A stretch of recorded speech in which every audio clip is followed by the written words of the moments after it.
Om Swastiastu, Namo Buddhaya, salam kebajikan. Selamat pagi Bapak Ibu penilai dalam sertifikasi dosen reguler sesi ke-1 tahun 2025. Perkenalkan, nama saya Aditya Ramadan. Saya salah satu dosen pada program studi Teknik Geofisika Fakultas Teknik Universitas Patimura.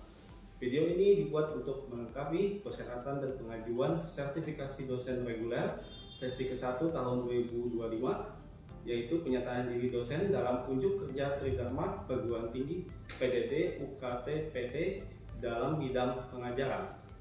Pada kesempatan ini, mata kuliah yang saya ambil sebagai contoh dalam video pembelajaran adalah pengantar survei, yang merupakan mata kuliah wajib pada program studi Teknik Geofisika. Mata kuliah ini terdiri dari 3 SKS. 3 SKS itu berupa teori. Mata kuliah ini disampaikan dengan sistem pembelajaran secara luring atau offline di kelas dan online sebagai alternatif. Deskripsi mata kuliah ini yaitu mata kuliah pengantar survei merupakan mata kuliah wajib di kuliah keahlian program studi S1 Teknik Geofisika. Mata kuliah ini membekali mahasiswa dalam memahami konsep survei dan pemetaan yang dapat diaplikasikan ke dalam bidang ilmu geofisika. CPL dari mata kuliah ini terdiri dari kompetisi umum, yaitu mampu mengambil keputusan secara tepat dalam konteks penyelesaian masalah di bidang keahliannya berdasarkan hasil analisis informasi dan data. Adapun kompetensi khususnya yaitu memiliki kemampuan untuk secara berkelanjutan mengembangkan pengetahuan bidang geofisika untuk studi berikutnya, baik secara formal maupun informal. Selanjutnya yaitu mampu mengembangkan bidang geofisika yang diminati dalam kaitannya dengan sains dan teknologi serta industri dan kehidupan secara umum. Dan untuk CPMK-nya yaitu mampu menjelaskan aspek-aspek survei dalam teknik geofisika, mampu memahami cakupan survei beserta hubungannya dengan pemanfaatan sumber daya, peralatan serta metode-metode aplikasi, mampu melaksanakan pengumpulan serta pengolahan data dan memvisualisasi hasil survei dan pemetaan. Dalam mata kuliah ini memiliki pokok pembahasan diantaranya yaitu pendahuluan yang dimulai dengan materi dasar-dasar pemetaan, sistem koordinat, dan ilmu survei, penentuan posisi horizontal, penentuan posisi vertikal, penentuan posisi dengan GNSS, penentuan pemetaan topografi, penggambaran profil, penentuan stakeout, pengukuran underground, dan yang terakhir yaitu pengenalan sistem informasi geografis dan aplikasinya. Adapun ini adalah referensi yang digunakan dalam mata kuliah ini. Pada mata kuliah ini, aspek penilaiannya terdiri dari kehadiran, tugas-tugas, kuis, tes, dan UAS. Adapun metode pembelajaran yang digunakan antara lain ceramah interaktif, diskusi dan tanya jawab, dan student centered learning. Berikut adalah contoh video pembelajaran yang akan dilakukan secara tatap muka atau offline di dalam kelas. Selamat menyaksikan. Sebelum kalian ke bab ini, saya mau tanya dulu, kalian yang tahu apa itu data?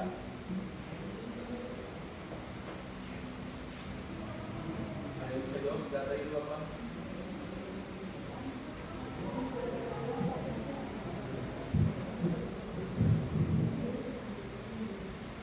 Nah, informasi yang kita peroleh saat memulai masih belum tetap.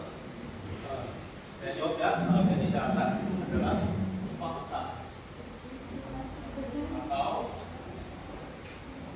nilai yang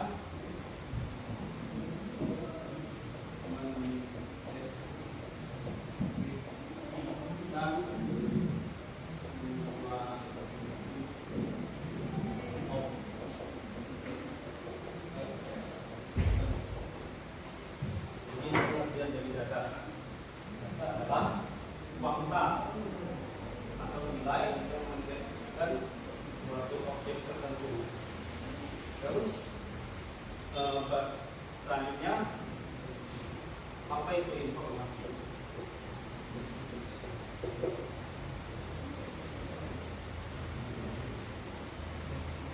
Sesuatu yang telah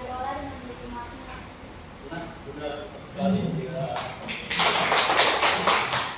Jadi informasi itu adalah kumpulan data yang memiliki makna. Sehingga seperti itu kumpulan data yang memiliki makna. Terus kita kembali lagi ke topik yang kita lihat ini kan. Terus apa itu basis?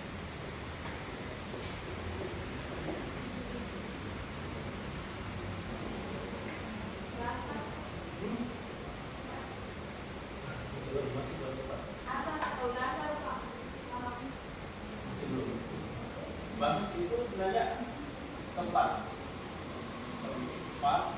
atau bidang penyimpanan. Basis itu tempat atau bidang penyimpanan dalam bahasa kecilnya. Terus bahwa kita ke basis data, jadinya apa?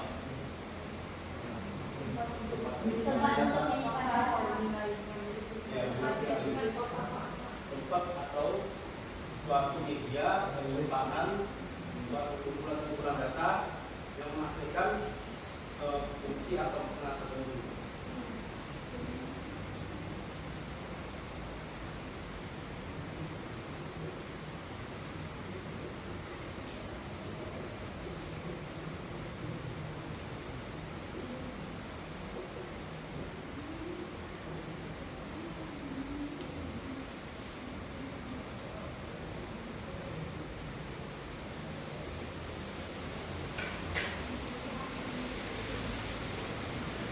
Terakhir, apa itu basis data spasial?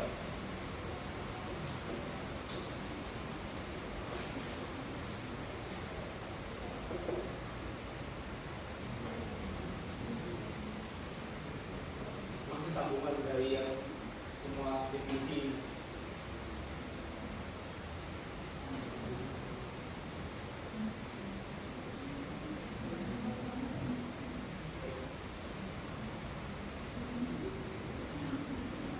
Nah, ini dia pengertian basis data spasial. Jadi basis data spasial adalah suatu sistem basis data yang dioptimalkan untuk menyimpan dan memberikan perintah atau query sebutannya, dan digunakan untuk mengakses atau menampilkan data objek spasial. Ini adalah pengertian dari basis data spasial. Nah, di sini bisa kalian lihat ilustrasinya kan, spasial. Spasial itu kan berhubungan dengan objek di permukaan bumi kan. Jadi semua rekaman yang ada di objek-objek rekaman di permukaan bumi itu diubah menjadi data. Datanya kan bisa data titik, data luasan, data foto dan sebagainya. Lalu dari semua data itu kemudian disimpannya ke dalam suatu media penyimpanan yang disebut dengan basis data spasial. Bentuknya kalau dalam IT biasanya bentuknya kayak segitu, kayak kerucut di ilustrasinya. Jadi di dalam media itu banyak sebagai media penyimpanan dari semua objek-objek data spasial.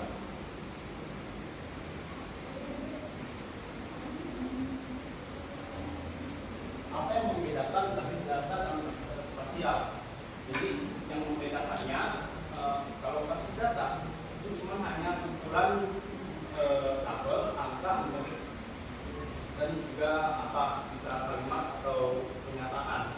Sedangkan kalau basis data spasial itu mendeskripsikan dan menunjukkan suatu objek. Jadi basis data spasial itu kumpulan dari kumpulan data tadi itu menunjukkan suatu objek spasial yang ada di permukaan bumi.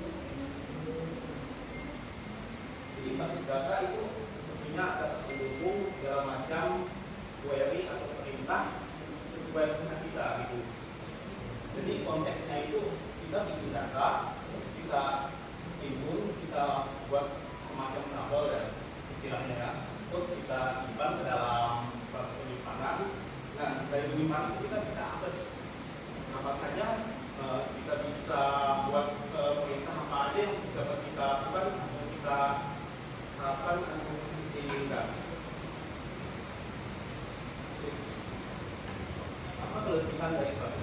spasial. Yang pertama yaitu adalah fleksibel. Jadi sertifikasi itu fleksibel bentuknya, bisa digunakan untuk bahan lunak, bisa dipakai, bisa diubah, bisa dikonversi, bisa digunakan untuk apa saja, dikembangkan lebih lagi. Terus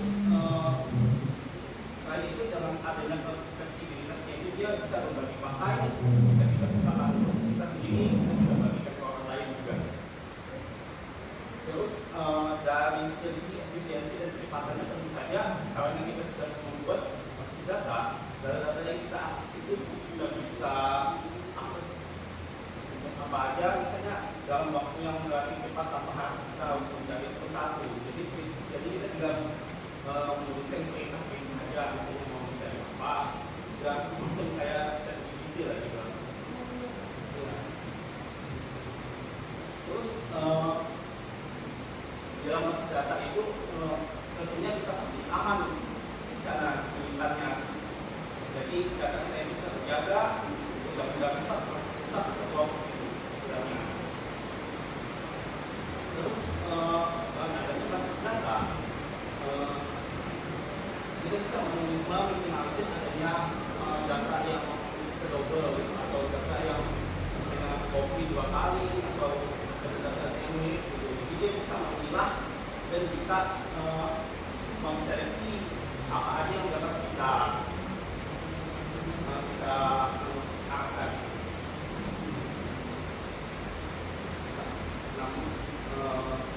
Berikutnya yaitu keterbatasan basis data spasial.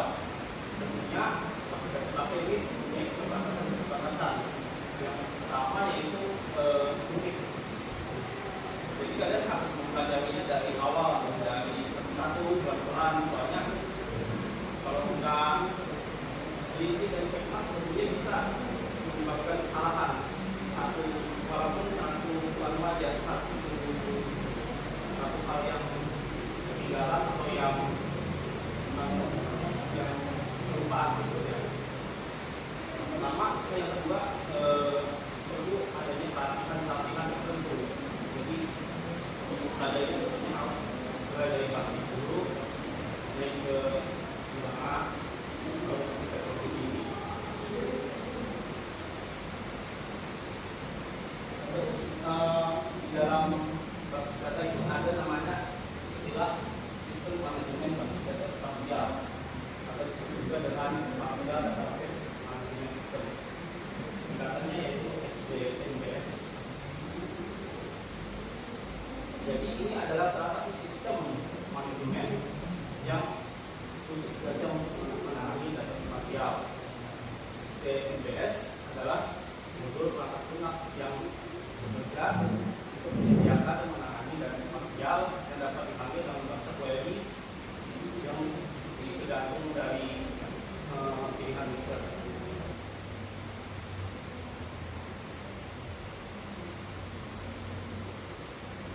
Terus dari data-data tadi kan ada data spasial dan ada data non spasial. Coba kalian tebak data non spasial apa aja jadi? Kalau data spasial kan bisa jalan, bisa sungai, bisa apa lahan. Kalau data non spasial jadi apa? Anda tahu? Tanah. Betul. Lokasi. Ya, benar bisa. Lokasi bisa. Tapi dia bisa bersifat juga, bisa bersifat spasial juga. Jadi biasanya non spasial biasanya kayak data-data tabular atau data-data yang kalian kumpulkan di lapangan itu bisa jadi non spasial. Misalnya data umur misalnya, bisa non spasial kan? Tapi kita bisa tambahkan data umur itu ke data spasial. Misalnya di dalam database kita buat untuk aktual misalnya, nah jadi spasial ya. Atau misalnya pH, datanya berapa spasial, atau data suhu juga. Nah, jadi ini tahapan dari manajemen yang ada di basis data. Jadi data spasial dan non spasial itu diorganisasikan baik ke dalam sebuah basis data sehingga mudah untuk dipanggil dan diupload dan diedit. Jadi untuk di sini kan bisa berupa tabel, laporan, perubahan lapangan, data digital, data tematik, kategori, perubahan data lain ini berupa sebagai berikut. Terus kita masukkan ke dalam sistem, kita kumpulkan ke dalam letak penyimpanan nama basis data itu. Disitulah nanti pemrosesan data, analisis data berlangsung sehingga akan menghasilkan input peta, misalnya peta interpolasi, misalnya tabel penunjukan apa gitu, atau laporan apa, atau juga informasi digital lain seperti peta jenis saham, misalnya peta geologi, itu terjadi. Itu awalnya dari basis data juga sebenarnya hasil dari pemrosesan data yang input berupa output berupa peta.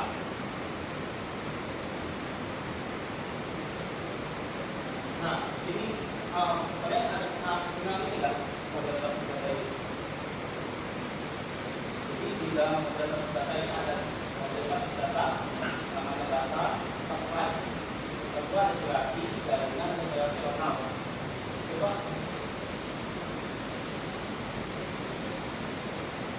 kalian beri contoh model basis data apa yang kalian tahu.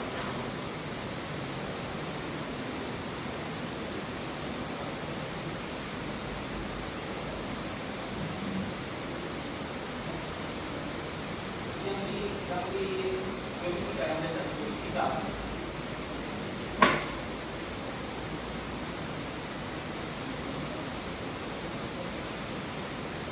kalian pernah lihat ini kan, misalnya itu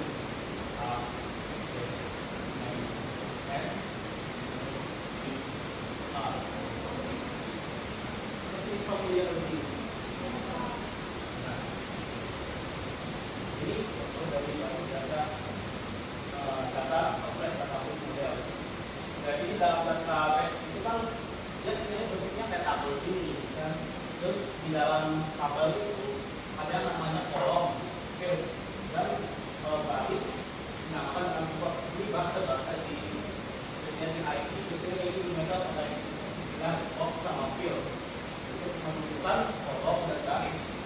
Jadi contohnya misalnya provinsi kan ada namanya provinsi Maluku, Sulawesi Utara, Sulawesi Selatan, Sulawesi Tenggara. Terus di dalam provinsi kan ada kota, Ambon, Ternate, Maros, dan Bima. Terus ini keterangannya itu apa? Apakah kabupaten atau kota? Terus itulah diberikan keterangan kalau Ambon itu kota, kabupaten, dan Maros dan Bima itu kabupaten. Kalau di sini kita tadi bilang kita pastinya hanya ini 5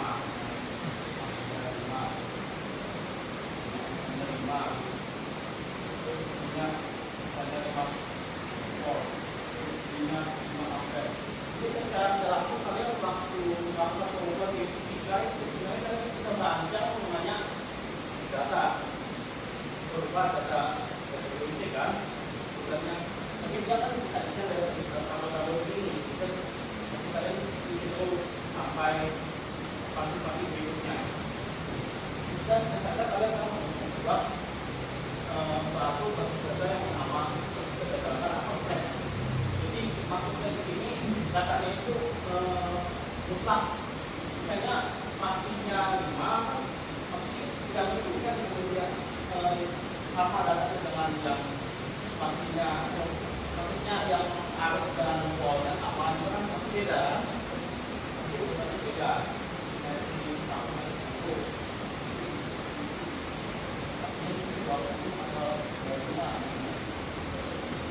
Jadi mutlak, nggak bisa diubah. Ini sifatnya kayak gini kalau ini database model. Terus yang kedua ada yang namanya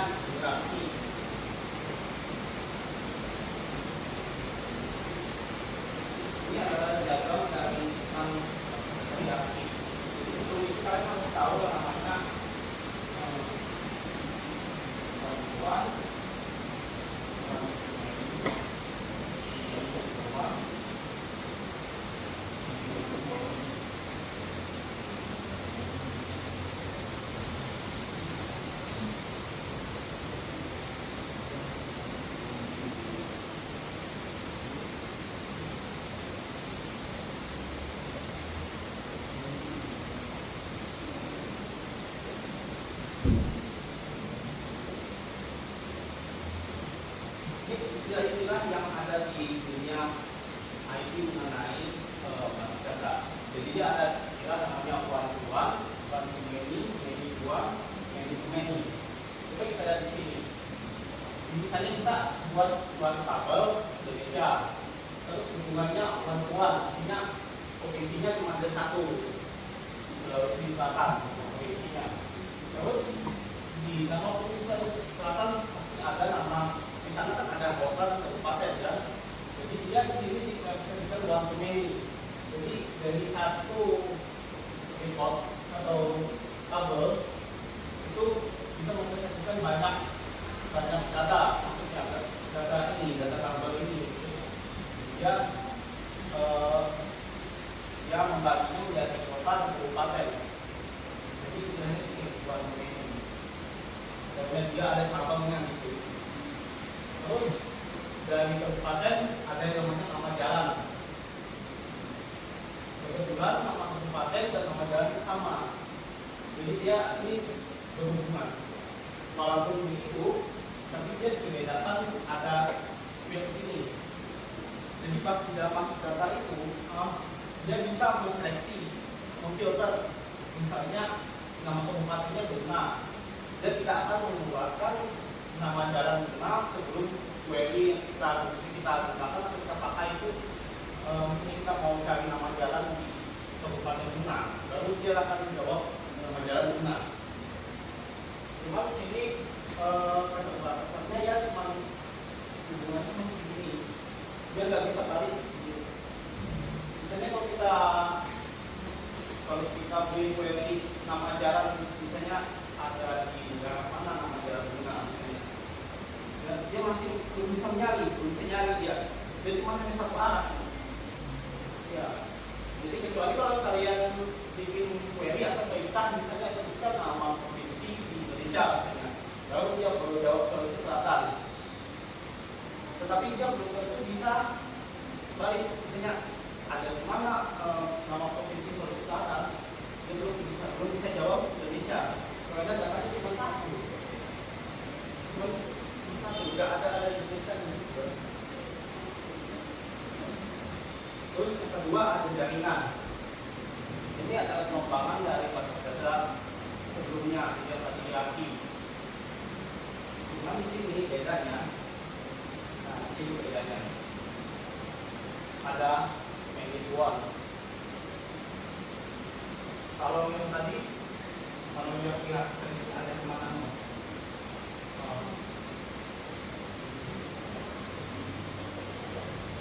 Ada ini. One-to-one atau one-to-many.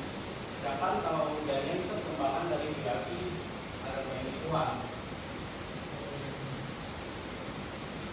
Prinsipnya sama dengan hierarki, cuma kita bisa akses ini, kita bisa akses ke data yang lain di tabel.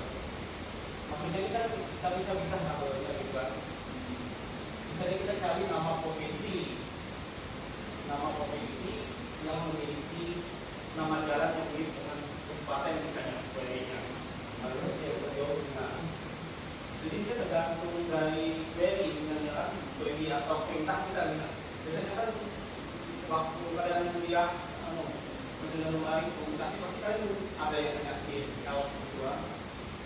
Yang mirip seperti itu ini dalam bentuk satu. Ini simulasinya. Nah, barulah kita ke bagian yang paling terkenal ini, basis data nasional.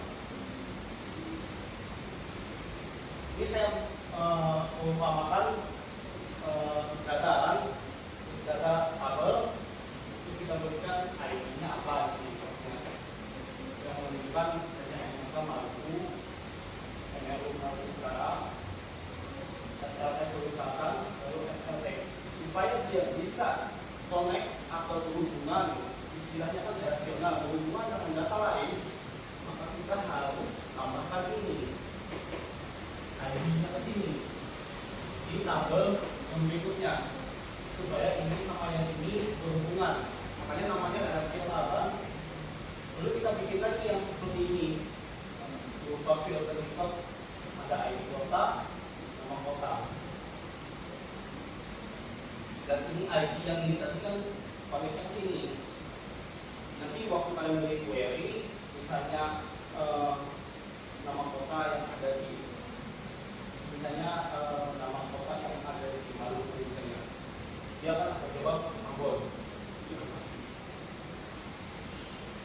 Terus untuk bisa connect ke basis data yang lain, taruhlah kalian berikan ide ini untuk yang nama jalan.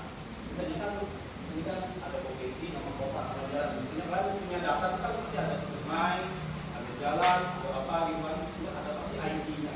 ID-nya itu sebagai pengenal dari nama jalan ini.